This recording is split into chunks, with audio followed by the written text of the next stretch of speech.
안녕하세요. 직가사람입니다. 오늘은 강원도 속초시 교동에 있는 근린주택 꼬마 빌딩을 소개시켜 드리려고 가지고 나왔습니다. 토지 면적은 약 40평이고요. 건물 면적은 약 104평입니다. 토지 건물 일괄 매각이고요. 사건은 지금 현재 강제 경매로 진행 중에 있습니다. 감정가는 3억 5천이고요. 지금 소유자와 채무자는 같은 사람입니다. 기일은 8월 23일 다음 주 월요일에 3억 5천에 지금 첫 신건으로 경매가 진행됩니다. 해당 건물의 로드뷰입니다. 지금 딱 보면은 좀 이쁘게 생겼죠. 주변 모습인데요. 자, 주변은 지금 다 낮은 건물이고 좀 노후화가 된 것 같아요. 그렇죠? 이렇게 빨간 건물들도 있고. 한 건물은 징크 판넬로 겉에 마감을 했네요. 1층은 이제 음식점, 2층은 헤어샵, 3층은 메이크업, 네일 아트샵 같이 운영하는 것 같습니다. 그리고 4층은 주택으로 지금 이용되고 있습니다. 이렇게 보시면 여기가 계단이에요. 계단이 여기서부터 해서 엘리베이터는 없고요. 계단을 이용해서 1, 2, 3, 4층을 이용한다. 4층에 여기 위에가 좀 높죠? 그렇게 생각 안 하십니까? 여러분들 이 물건 입찰 하신다 그러면 반드시 임장할 때 주 포인트로 보셔야 될 부분이 여기가 만약에 층이다 그러면요. 가치는 훨씬 더 높아질 수 있습니다. 반드시 임장을 통해서 확인을 하셔야 돼요.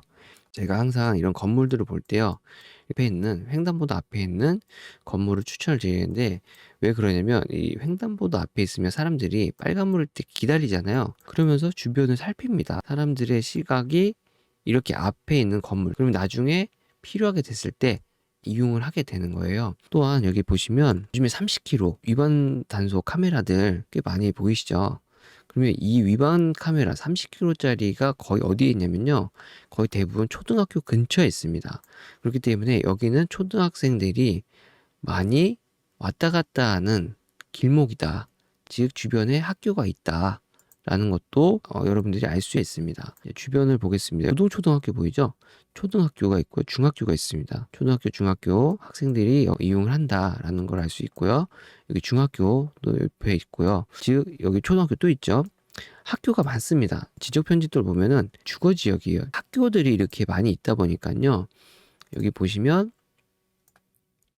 상대 보호구역이라고 되어 있죠. 상대 보호구역은 위락시설이 있을 수가 없습니다. 우리가 살기에는 쾌적하게 깨끗한 환경에서 살 수 있다. 라는 것까지도 알 수 있습니다. 자, 그러면 위치를 정확히 알고 싶으시죠? 그럼 제가 위치를 정확히 좀 설명해 드리도록 하겠습니다.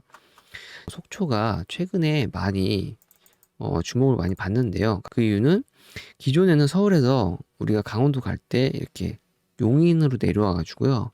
원주를 통해서 영동고속도로를 많이 이용을 했습니다. 그런데 최근에 이제 서울 양양고속도로가 뚫리면서 지금 접근성이 너무 좋아졌어요. 서울에서 속초까지 약 2시간, 2시간 반 정도면 갈 수 있기 때문에 강원도가 지금 땅값이 많이 올랐습니다. 그런데 이제 속초를 딱 우리가 관광을 하게 되면요. 거의 대부분이 청초 부근을 지나가십니다. 동명항 쪽도 많이 가시게 되고요. 그리고 여기 이제 터미널도 있고요. 이제 지방법원도 이쪽에 있고, 그리고 이쪽에 보시면 동명항 포장마차 여기가 되게 유명합니다. 속초 관광수산시장 있죠. 여기도 되게 많이 가세요. 여기 만석닭강정 있는데 다 아실 거예요. 아바이 순대타운도 있고 여기가 시장이 되게 크기 때문에 여기도 거의 다 속초를 들리면 많이들 가세요. 이 청초 부근은 사람들이 관광으로 많이 가는 곳이에요. 그러다 보니까 이쪽이 지가가 많이 올라가고 있습니다. 이 청초 부근으로 해서 오피스텔하고 호텔들이 많이 올라오고 있어요. 그래서 여러분들이 갔을 때 많이 바뀌었다라고 생각이 드실 수도 있습니다. 그러면 이 부근이 계속 개발 압력을 받다 보면 이쪽도 같이 주변도 땅값이 같이 동반으로 영향을 받을 수밖에 없습니다. 그런데 그 중에서도 이쪽 교동 쪽으로 해서 우리가 보는 물건은 도로변 앞에 코너로 되어 있는 꼬마 빌딩입니다. 위치가 청초 바로 위쪽에 위치하고 있다. 그러면 물건에 대해서 연구를 해보도록 하겠습니다. 매각 토지 건물 현황입니다. 토지는 준주거 지역, 도시지역, 상대 보호구역입니다. 대지구역 40평입니다. 감정가가 1억 6,500이고요. 지금 건물은 1층, 2층, 3층, 4층, 5층 계단실인데 이렇게 쭉 다 더하니까 1억 7,600에 감정이 됐대요. 사용 승인은 96년도에 됐습니다. 생각보다 엄청 깨끗하게 잘 관리가 된 건물 같습니다. 2층, 3층이 근린생활시설이고요. 4층이 주택입니다. 그리고 1층과 5층에 제시외로 지금 창고 2개가 있고요. 토탈 감정가격이 3억 5천입니다. 임차인 현황을 한번 보도록 하겠습니다. 자, 말소기준 권리가요. 2018년 9월 10일입니다. 그러면 자, 등기부등본 또 볼게요. 2018년 9월 10일 근저당권, 2018년 9월 10일 근저당권, 속초 중앙 새마을 금고에 지금 약 1억 3천 근저당이 설정되어 있으니까 채권 금액은 1억으로 보여집니다. 그 다음에 21년도에 유종호 1,300을 압류를 통해서 강제 경매가 진행이 되고 있습니다. 총 채권액은 약 1억 4천입니다. 임차인 현황을 보면은 말소 기준 권리보다 모두 다 빠르게 사업자 등록이 되어 있습니다. 되게 특이한 게요. 거의 상가 같은 경우에는 사업자 등록이 말소 기준 권리보다 늦게 되어 있습니다. 왜냐면 우리가 매매를 해서 잔금을 치를 때 대출을 받고 거의 잔금을 치르잖아요. 그러면 이 대출하는 은행이 선순위 채권자가 되는데 이 물건 같은 경우에는 소유자가 이 소유권 이전 매매를 할 때 같이 근저당을 설정을 안 했어요. 그냥 현금으로 다 산 겁니다. 그 다음에 세입자를 모두 다 받은 다음에 대출을 받았어요. 그러다 보니까 다 세입자들이 대항력이 있습니다. 이런 경우도 생각보다 좀 드뭅니다. 여기에 1층과 3층은 사업자 등록을 했고요. 그 다음에 확정일자도 있고 그리고 배당 요구도 했기 때문에 다 배당을 통해 가지고 인수되는 권리가 없습니다. 2층 부분 있죠. 이분은 대항력이 있는데 확정일자도 위장이고요. 배당 요구도 없어요. 그래서 이 300만 원은 우리가 인수를 해야 된다라고 우리가 알고 있어야 됩니다. 자, 그러면 여기서 지금 빠진 데가 어디죠? 4층 부분이 빠졌죠. 4층은 지금 소유자가 점유하고 있다. 그러면 4층 부분에 대한 것도 이 우리가 수익률 계산할 때 넣어야 될 거 아니에요. 자, 각 평면도를 보면은 1층, 2층, 3층, 4층이 똑같습니다. 완전히 다 똑같아요. 22평, 약 22평의 평면도, 그리고 4층 주택 같은 경우에는 방 2개인 투룸으로 지금 설계가 되어 있는 걸로 보입니다. 자, 네이버 부동산을 통해서 이 해당 물건의 시세를 한번 파악을 해보도록 하겠습니다. 여기 보면 우리가 지금 보는 물건은 요거예요.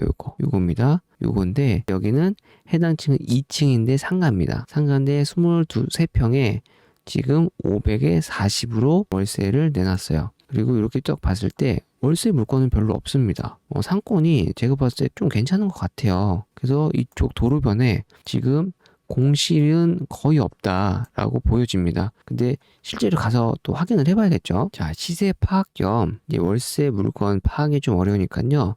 매매 물건 중에서 한번 파악을 해보도록 하겠습니다. 매매 보면요, 여기 보니까 6억 3,500이 나왔네요. 같은 준주거 지역인데 이게 700이네요. 현재 우리 매물이 여기 있고요. 코너입니다. 그리고 부동산의 호가를 실거래가라고 생각을 하시면 안 됩니다. 여기 있는 물건 한번 보도록 하겠습니다. 자, 여기 상가 매물이 있죠. 5억짜리가 있습니다. 4차선 대로변 접, 연수익률 5% 이상. 우리가 지금 보는 물건하고 똑같습니다. 대지 면적 약 40평이고요. 거의 우리가 보는 물건은 104평인데 여기는 108평이죠. 거의 똑같습니다. 완전 조건이 똑같아요. 준주거 지역 안에 있고요. 지금 1층 상가를 550 받고 있대요. 500에 50, 500에 35. 그럼 이건 1000에 85만 원을 받고 있다는 얘기입니다. 그리고 각 주택을 약 23평인데 이걸 500에 40씩 받고 있대요. 제가 살고 있는 4층이 22평이잖아요. 그러면 제가 봤을 때 약 500에 40은 받을 수 있겠다 라는 것을 알 수 있습니다. 이제 수익률 계산해봐야죠. 자, 제가 수익률 계산을 미리 해놨습니다. 먼저 일단 지금 1차니까 3억 5천에 우리가 낙찰을 받는다고 가정을 하겠습니다. 아까 인수금액 300 있었죠?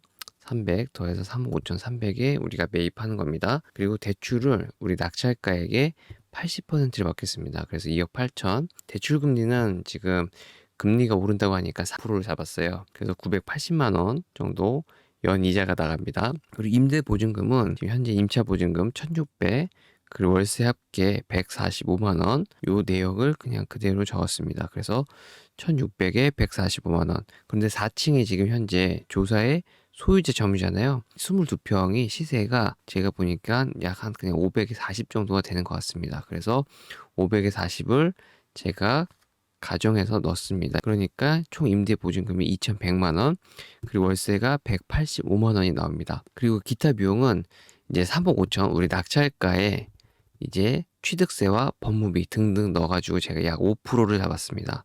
그게 1,750만 원. 실투자금은 이제 6,950만 원이 들어가고요. 연수익금은 1,240만 원이 들어옵니다.